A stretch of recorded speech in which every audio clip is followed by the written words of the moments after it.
ಈ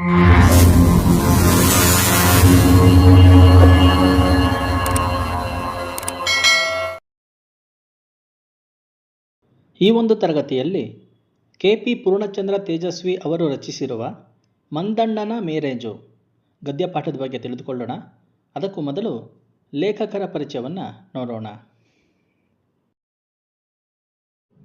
ಕೆ.ಪಿ. ಪೂರ್ಣಚಂದ್ರ ತೇಜಸ್ವಿ ಕನ್ನಡದ ಪ್ರಮುಖ ಸಾಹಿತಿ, ಲೇಖಕ, ಕಾದಂಬರಿಕಾರ, ರಾಷ್ಟ್ರಕವಿ ಕುವೆಂಪುರವರ ಪುತ್ರ ಕೆ.ಪಿ. ಪೂರ್ಣಚಂದ್ರ ತೇಜಸ್ವಿ ಅವರು ಸೆಪ್ಟೆಂಬರ್ 8, 1938ರಂದು ಜನಿಸಿದರು.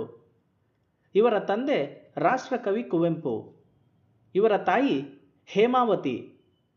ಇವರ ಸ್ಥಳ ಶಿವಮೊಗ್ಗ ಜಿಲ್ಲೆಯ ತೀರ್ಥಹಳ್ಳಿ ತಾಲೂಕಿನ ಕುಪ್ಪಳಿ. ಇವರ ಕೃತಿಗಳು ಕರ್ವಾಲೋ, ನಿಗೂಢ ಮನುಷ್ಯರು, ಚಿದಂಬರ ರಹಸ್ಯ, ಜುಗಾರಿ ಕ್ರಾಸ್, ಮಾಯಾಲೋಕ, ಕಿರಗೂರಿನ ಗಯ್ಯಾಳಿಗಳು, ಸ್ವರೂಪ, ಕಾಡು ಮತ್ತು ಕ್ರೌರ್ಯ ಮುಂತಾದವು. ಇವರ ಆತ್ಮಚರಿತ್ರೆ ಅಣ್ಣನ ನೆನಪು. ಪ್ರಶಸ್ತಿಗಳು: ಇವರಿಗೆ ಕೇಂದ್ರ ಸಾಹಿತ್ಯ ಅಕಾಡೆಮಿ ಪ್ರಶಸ್ತಿ, ಪಂಪ ಪ್ರಶಸ್ತಿ, ರಾಜ್ಯೋತ್ಸವ ಪ್ರಶಸ್ತಿ, ಕರ್ನಾಟಕ ಸಾಹಿತ್ಯ ಅಕಾಡೆಮಿ ಪ್ರಶಸ್ತಿ ಮೊದಲಾದಂತಹ ಪ್ರಶಸ್ತಿ ಪುರಸ್ಕಾರಗಳು ಲಭಿಸಿವೆ. ಇವರು ಏಪ್ರಿಲ್ 5, 2007ರಂದು ನಿಧನರಾದರು. ಮಂದಣ್ಣನ ಮೇರೇಜು ಕೆ.ಪಿ. ಪೂರ್ಣಚಂದ್ರ ತೇಜಸ್ವಿ. ಈ ಕಥೆಯಲ್ಲಿ ಬರುವ ಪ್ರಮುಖ ಪಾತ್ರಗಳು: ಮಂದಣ್ಣ, ಈ ಕಥೆಯ ಕಥಾನಾಯಕ, ಕರ್ವಾಲೋರವರ ಶಿಷ್ಯ, ಜನರ ದೃಷ್ಟಿಯಲ್ಲಿ ದಡ್ಡ ಎನಿಸಿಕೊಂಡವನು. ರಾಮಯ್ಯ, ಮಂದಣ್ಣನ ಮಾವ. ಪೂರ್ಣಚಂದ್ರ ತೇಜಸ್ವಿ ಈ ಗದ್ಯಪಾಠದ ಲೇಖಕರು ಹಾಗೂ ನಿರೂಪಕರು. ಕರ್ವಾಲೋ ವಿಜ್ಞಾನಿ. ಪ್ರಭಾಕರ ಫೋಟೋಗ್ರಾಫರ್. ಲಕ್ಷ್ಮಣ ಮಂದಣ್ಣನ ಮದುವೆ ಮಾಡಿಸುವ ಉಸ್ತುವಾರಿ ವಹಿಸಿದ್ದವನು. ಮಂದಣ್ಣನ ಮೇರೇಜು ಕಥೆಯ ಸಾರಾಂಶವನ್ನು ತಿಳಿದುಕೊಳ್ಳೋಣ. ಕರ್ವಾಲೋರವರ ಶಿಷ್ಯನೆನಿಸಿದ ಮಂದಣ್ಣನ ಮದುವೆಗೆ ಪೂರ್ಣಚಂದ್ರ ತೇಜಸ್ವಿಯವರು ತೆರಳುತ್ತಾರೆ. ಮಂದಣ್ಣ ಜನರ ದೃಷ್ಟಿಯಲ್ಲಿ ದಡ್ಡ ಎಂದು ಕರೆಸಿಕೊಂಡವನು. ಮದುವೆ ಮಾಡಿಕೊಳ್ಳಬೇಕೆಂಬ ಹಠಕ್ಕೆ ಬಿದ್ದು ತನ್ನ ಮಾವನಾದ ರಾಮಯ್ಯನ ಮಗಳನ್ನು ವಿವಾಹ ಮಾಡಿಕೊಳ್ಳಲು ಸಿದ್ಧನಾಗಿದ್ದನು. ಆದರೆ ಮಂದಣ್ಣನ ಮಾವನಾದ ರಾಮಯ್ಯನಿಗೆ ತನ್ನ ಮಗಳನ್ನು ದಡ್ಡನಾದ ಮಂದಣ್ಣನಿಗೆ ಕೊಟ್ಟು ಮದುವೆ ಮಾಡಲು ಇಷ್ಟವಿರಲಿಲ್ಲ. ಆದರೂ ಮಂದಣ್ಣನ ಮದುವೆಗೆ ತಯಾರಿ ನಡೆಯುತ್ತಿತ್ತು. ಈ ಮದುವೆಗೆ ನಿರೂಪಕರಾದ ತೇಜಸ್ವಿಯವರು, ವಿಜ್ಞಾನಿಯಾದ ಕರ್ವಾಲೋ, ಫೋಟೋಗ್ರಾಫರ್ ಪ್ರಭಾಕರ, ಮಂದಣ್ಣನ ಮದುವೆ ಮಾಡಿಸುವ ಉಸ್ತುವಾರಿ ಅಥವಾ ಯಜಮಾನಿಕೆ ಹೊತ್ತ ಲಕ್ಷ್ಮಣ, ಮಂದಣ್ಣನ ಮಾವ ರಾಮಯ್ಯ ಇನ್ನಿತರ ಗಂಡು ಹೆಣ್ಣಿನ ಸಂಬಂಧಿಗಳು ಒಂದು ಕಡೆ ಸೇರಿದ್ದರು. ಮದುವೆ ದಿಬ್ಬಣ ಶುರುವಾಗಿ ಮಂದಣ್ಣ ಮಂಟಪಕ್ಕೆ ಬರುವಾಗಲೇ ಹಲವಾರು ಫೋಟೋಗಳನ್ನು ಪ್ರಭಾಕರನಿಂದ ತೆಗೆಸಿಕೊಂಡಿದ್ದನು. ಮದುವೆ ಚಪ್ಪರದಲ್ಲಿ ಮಂದಣ್ಣನ ಕಡೆಯ ಹೆಂಗಸೊಬ್ಬಳು ವಧುವಿಗೆ ಕೊಡುವ ಮದುವೆ ಬುಟ್ಟಿಯನ್ನು ತಂದಿಟ್ಟ ಮೇಲೆ ಅಲ್ಲಿನ ಹೆಣ್ಣಿನ ಕಡೆಯ ಯಾರೋ ಹೆಂಗಸೊಬ್ಬಳು ಬುಟ್ಟಿಯೊಳಗಿನ ಬಳೆ, ತಾಳಿಸರ ತೆಗೆದು ತಾತ್ಸಾರ ಮಾಡಿ ಗಂಡಿನ ಕಡೆಯವರನ್ನು ಹೀಯಾಳಿಸಿದಳು. ಇದರಿಂದ ಕೋಪಗೊಂಡ ಮದುವೆ ಉಸ್ತುವಾರಿ ವಹಿಸಿದ್ದ ಲಕ್ಷ್ಮಣ ಮಾತಿಗೆ ಮಾತು ಬೆಳೆಸಿದನು. ಹೀಗೆ ಮಾತಿಗೆ ಮಾತು ಬೆಳೆದು ಗಲಾಟೆ ಜೋರಾಗುವ ಹೊತ್ತಿಗೆ ಕಳ್ಳಬಟ್ಟಿ ಕುಡಿದಿದ್ದ ಕೆಲವು ಜನ ಗುಂಪಲ್ಲಿ ಸೇರಿಕೊಂಡು ಕೈ ಮಿಲಾಯಿಸುವವರೆಗೂ ಜಗಳ ಉಂಟಾಯಿತು.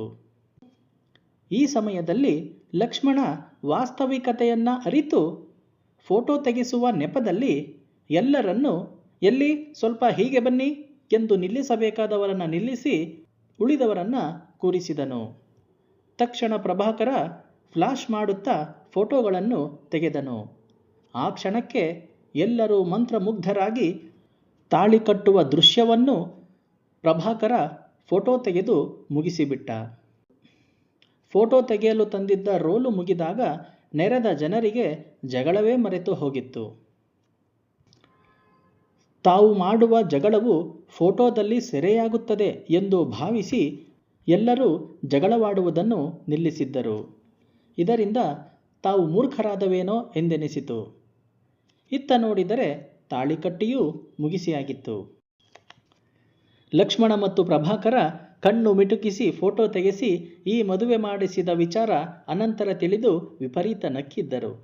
ಅಷ್ಟರೊಳಗೆ ಎಲ್ಲರೂ ತಮ್ಮ ತಮ್ಮ ಮನೆಗೆ ತೆರಳಲು ಸಿದ್ಧರಾದರು. ಮಂದಣ್ಣನಿಗೆ ಹೋಗಿ ಬರುತ್ತೇವೆ ಎಂದು ತಿಳಿಸಿ ಹೊರಡಬೇಕು ಎನ್ನುವಷ್ಟರಲ್ಲಿ ಮಂದಣ್ಣನು ಲಕ್ಷ್ಮಣ, ತೇಜಸ್ವಿ, ಕರ್ವಾಲೋ ನಿಂತಿದ್ದ ಬಳಿಗೆ ಓಡಿ ಬಂದು, ನೀವು ಹೋದ ಮೇಲೆ ಹೆಣ್ಣಿನ ತಮ್ಮಂದಿರು ಇನ್ನೂ ಇಬ್ಬರು ಸೇರಿ ನನ್ನನ್ನು ಹೊಡೆಯಬೇಕೆಂದಿದ್ದಾರೆ ಎಂದು ತಿಳಿಸಿದನು. ಇದೊಳ್ಳೆ ಪೀಕಲಾಟಕ್ಕೆ ಬಂದಿತಲ್ಲ ಎಂದು ತೇಜಸ್ವಿಯವರು ಭಾವಿಸಿದಾಗ ಪರಿಸ್ಥಿತಿ ತಿಳಿದ ಲಕ್ಷ್ಮಣ ಕರ್ವಾಲೋ ಮತ್ತು ತೇಜಸ್ವಿಯವರನ್ನು ಹೊರಡುವಂತೆ ಹೇಳಿ ತಾನೇ ಮುಂದೆ ನಿಂತು ಇಲ್ಲಿನ ಸಮಸ್ಯೆಯನ್ನು ಬಗೆಹರಿಸಿ ಬರುತ್ತೇನೆ ಎಂದು ತೇಜಸ್ವಿ ಮತ್ತು ಕರ್ವಾಲೋರವರಿಗೆ ಹೇಳಿ ಕಳುಹಿಸಿದನು. ಕರ್ವಾಲೋರವರು ವಿಜ್ಞಾನಿಯಾಗಿದ್ದರೂ ಕೂಡ ಮದುವೆಯ ಶಾಸ್ತ್ರ ಮತ್ತು ವ್ಯವಹಾರಗಳನ್ನು ತಿಳಿಯುವ ಕುತೂಹಲಕ್ಕಾಗಿ ಮಂದಣ್ಣನ ಮದುವೆಗೆ ಬಂದಿದ್ದರು. ಮಂದಣ್ಣನಿಗೆ ಮದುವೆಯ ಸಿದ್ಧತೆಗಳಿಗಿಂತ ಹೆಚ್ಚಾಗಿ ಅವನ ಸಿದ್ಧತೆಯೇ ಹೆಚ್ಚಾಗಿತ್ತು. ಮದುವೆಯಲ್ಲಿ ತಕರಾರು ತೆಗೆದದ್ದು ಹೆಣ್ಣಿನ ಕಡೆಯವರು ಎಂಬುದೇ ವಿಶೇಷವಾಗಿತ್ತು.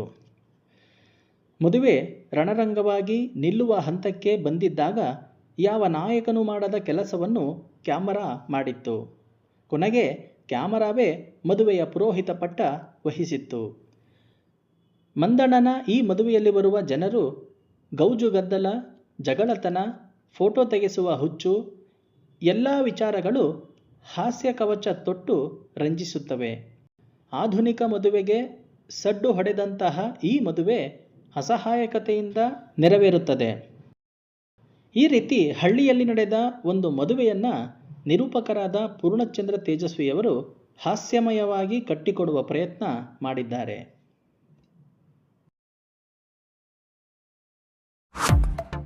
ಕನ್ನಡ ವಿಡಿಯೋ ತರಗತಿಗಳಿಗಾಗಿ ನಮ್ಮ ಅಭಿನವ ಅಕಾಡೆಮಿ ಯೂಟ್ಯೂಬ್ ಚಾನೆಲ್ಗೆ ಸಬ್ಸ್ಕ್ರೈಬ್ ಮಾಡಿ ಪ್ರೋತ್ಸಾಹಿಸಿ ಎಂದು ಕೋರುತ್ತಾ ವಿಡಿಯೋ ನೋಡಿದ್ದಕ್ಕಾಗಿ ಧನ್ಯವಾದಗಳು.